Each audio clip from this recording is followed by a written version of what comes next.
This happened 20 years ago.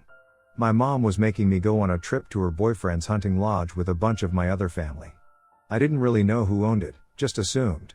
The school year had just ended, and I was hoping to lock myself away in my room with my PS2 and play it all summer. But that wasn't going to happen, so when the time came to head out, I begrudgingly shut off my PS2 and headed for the car parked in the driveway waiting to take us away. The heat outside was palpable that summer, with near 99% humidity. It was an insufferable wall of misery that would wrap a moist grasp around you, ensuring your comfort was non-existent. As I got to the car and opened the scorching hot car door, my mom's boyfriend said to me, "Hey bud, ready for some fun this week?" His excited expression faded as he could see I was not in the mood. Just then, my mom got in the passenger side.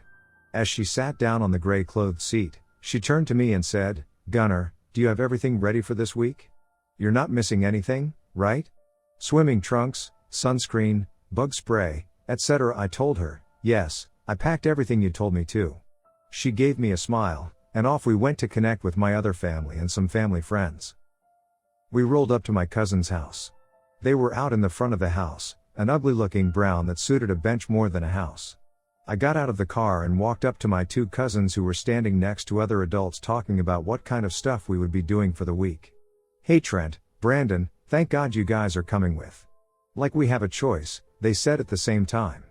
They were way more outdoorsy than me, but we all wanted to play video games all day at that age. Not like they had much of a choice. My uncle was an outdoorsman. He had a barrel gut that was made out of stone, liked to wear plaid. The sun was drenching us in its cosmic power. Beads of sweat ran down my neck as I stood in the yard waiting for the double checks to be over. I waved to my two cousins as they passed us in their silver four-door. On the road, we go. The lodge was nestled deep in a massive forest of pine, birch, and maple. The road went from smooth paved asphalt to rough and rocky gravel road. Like a snake, the road twisted and turned. The deeper we went into the forest, the darker it would get as the canopy of the trees would block the sky. Even the sounds of the woods seemed to lose their way in the gnarled branches and twisted bushes. You could tell the road was not well maintained or never at all because of the potholes that would pock the road almost the whole way to the lodge. My head bounced off the glass as I woke up out of the sorry excuse for a nap I took in the backseat. My Game Boy Advance had run out of batteries halfway through our trip in the middle of the Elite Four battle I was doing on my Pokemon Ruby, so I just looked out the window the rest of the trip. There in the distance, past the birch trees, was the lodge. It was like a beacon in the forest, for the canopy broke around the lodge and bathed it in sunlight, almost like a last bastion against the darkness that was being cast by the forest. The closer we got, the more boring the building got. It was unassuming. The front was kind of flashy with big wooden stairs leading to the front of the lodge, but all I could think of was if my cousins had any AA batteries. I ran up to Brandon and asked him, "Hey Brandon, do you have any batteries for my Game Boy?" He replied, "Sorry, no. Our dad said no video games on this trip or we are going to get it and get grounded for a month." He wasn't joking, so we ended up playing cops and robbers or something like that for the rest of the day just outside the lodge. As the sun retreated and darkness set, our family got a fire going in the back. I was a firebug as a kid and loved to watch the fire dance in the darkness. It was mesmerizing. As we sat around the fire pit and roasted marshmallows for s'mores, as the night went on, fewer and fewer people stayed by the fire. Soon enough, the fire was done, and everyone was in the lodge for the night. Us kids had a big room that had 3 or 4 beds and 2 windows that you would find in a basement, but this room was on ground level. I found it weird even as a kid that the windows were so high up. We picked out who's sleeping where, and I ended up getting the bed closest to the door. The bed was directly in front of the door to the room. The door would have been around 4 feet from the bed. We sat in the room bullshitting for what felt like hours. My cousin Trent was standing on his bed, pulling himself up a little to look out the window. He excitedly tells us to come over and look at what he sees. Brandon and I scramble over to see. We grab the windowsill and peer out into the woods and the way towards the only way to get in and out of here, the gravel road. What we saw out in the woods was what looked like a cop's or ambulance's lights flashing in the distance. Trent said, "I hope no one is in trouble." Brandon said, "I wonder if they are here for our parents?" And I said to them, "What are police doing out here?" But soon enough, we would all change our minds about the lights. Mind you, the room is dark as hell because if we have the lights on and my uncle is awake, he would tan our asses. Us kids had a big room that had 3 or 4 beds and 2 windows that you would find in a basement, but this room was on ground level. I found it weird even as a kid that the windows were so high up. We picked out who's sleeping where, and I ended up getting the bed closest to the door.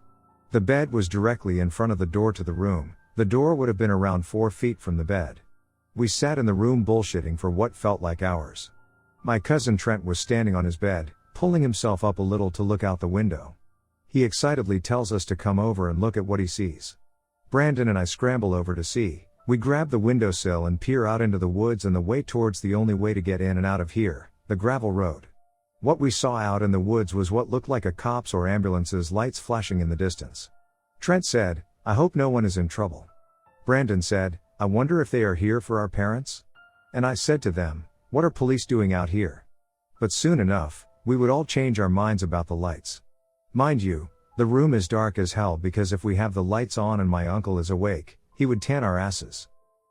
All while we are talking about the lights, they are moving, growing ever more ominous.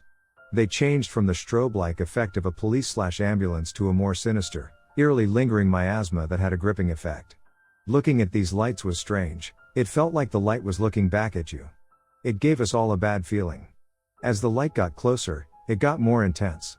We panicked, and Brandon and I ran to our beds. If it was nothing and just someone with weird lights, we didn't want to get our asses beaten for that. But the feelings in our guts would not change, and the knots would twist even more. We would all look at each other in fear. The silence would break when all of a sudden the door starts to shake and rattle like mad, with the slit at the bottom of the door being filled with a blinding white light. At that moment, my cousins would burst out crying and calling for their parents. I wasn't crying, but I was so terrified that I was on the verge of it and calling out for my mom as well. All while the door sounded like it was going to be ripped off its hinges.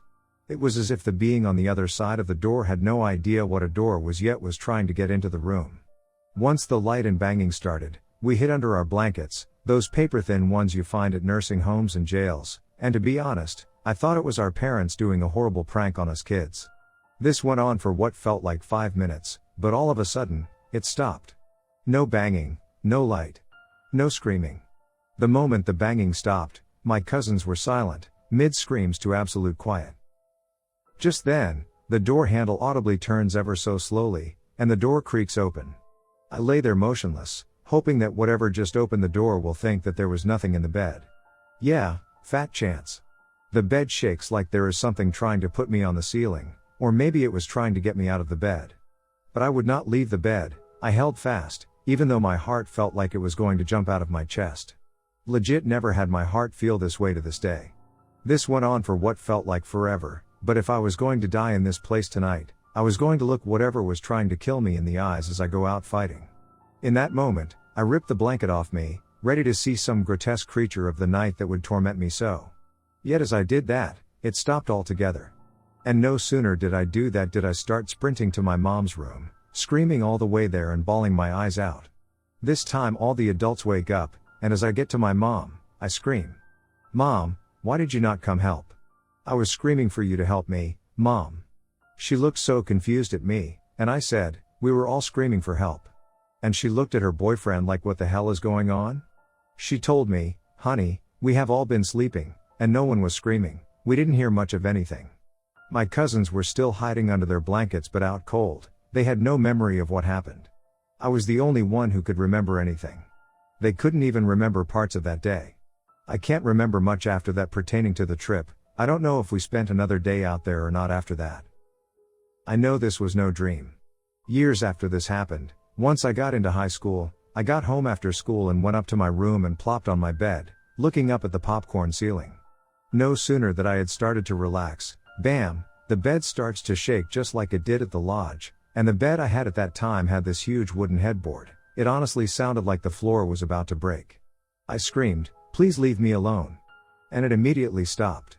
I get up and fly down the stairs, and my mom and grandma are in the kitchen. "Did you guys hear all that banging?" My grandma looks at me confused and says, "We didn't hear anything much." Could this have been my brain trying to cope with trauma? Maybe, could be. Our brains are some crazy organic computers. But this was so real, and nothing about it feels like a dream.